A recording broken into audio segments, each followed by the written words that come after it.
Больше 20 тысяч обращений, десятки тысяч консультаций и разъяснений. Институту уполномоченного по правам человека в республике 20 лет. За это время в Коми 5 раз выбирали омбудсмена, гаранта защиты прав, свобод и законных интересов человека. Сейчас должность занимает Вера Железцова. Александра Головина о том, что беспокоит жителей и как эти вопросы решаются. Свежие цветы на столе в честь юбилейной даты. И пусть на новом месте Вера Железцова всего 2 месяца, 20-летний юбилей Института омбудсмена в Коми для нее важное событие. На страже интересов горожан она была и прежде. Полковник полиции не раз сталкивалась со сложными и конфликтными ситуациями. Как правило, вот я заметила, в основном вопросы, с которыми обращаются люди при моих поездках, это не просто там точечный вопрос одного человека, да, его проблема. Это какая-то проблема, которая касается большого количества людей. Вот выехали в Кайгородский район, люди обращаются по вопросам автобусов. Например, вот в Кайгородском районе люди посетовали на то, что закрыли автопавильон в Визинге. Подняли вопрос, опять же, собак, которые гуляют по дворам. Люди боятся ходить. И я обратила внимание на то, что на самом деле такое есть. То есть ты идешь по Кайгородку и видишь вот эти вот стаи собак.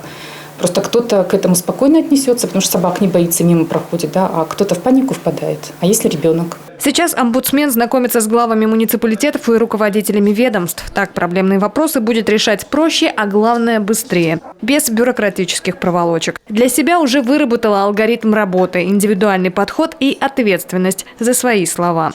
Ведь сюда люди идут за помощью. Через себя пропускать каждое обращение граждан, незнакомых тебе людей, потому что иначе здесь не сработает, да, потому что нужно каждую проблему воспринимать как свою. Только тогда ты сможешь эту проблему разрешить. И по-другому здесь не может быть на этой должности. Пенсионный фонд Министерства труда и социальной защиты УФСИН. С этими структурами пока приходится взаимодействовать чаще всего. Так, например, больше половины обращений прошлого года, а это почти 500, пришло из мест лишения свободы. Несмотря на это, социальная тематика касается большинства обращений, а среди заявителей сплошь люди старшего возраста.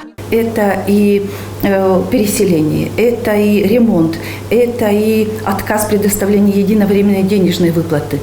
И, конечно же, качество и стоимость.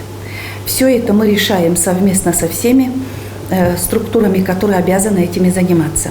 Январь 2002. Госсовет принимает республиканский закон об уполномоченном по правам человека в Коми. Леонид Вукуев, Людмила Завьялова, Ольга Савастьянова, Надежда Быковская и Вера Железцова. На особом контроле омбудсменов проблемы незащищенных слоев населения, престарелых, инвалидов, лиц без гражданства. Всего больше 20 тысяч обращений за все это время. Ситуации бывали разные, но омбудсмены всегда на стороне обратившихся за помощью. Ведь главная задача уполномоченных – максимально быстро решать проблемные вопросы, при этом быть объективными и независимыми. Александра Головина, Дмитрий Ведерников, телеканал Юрган.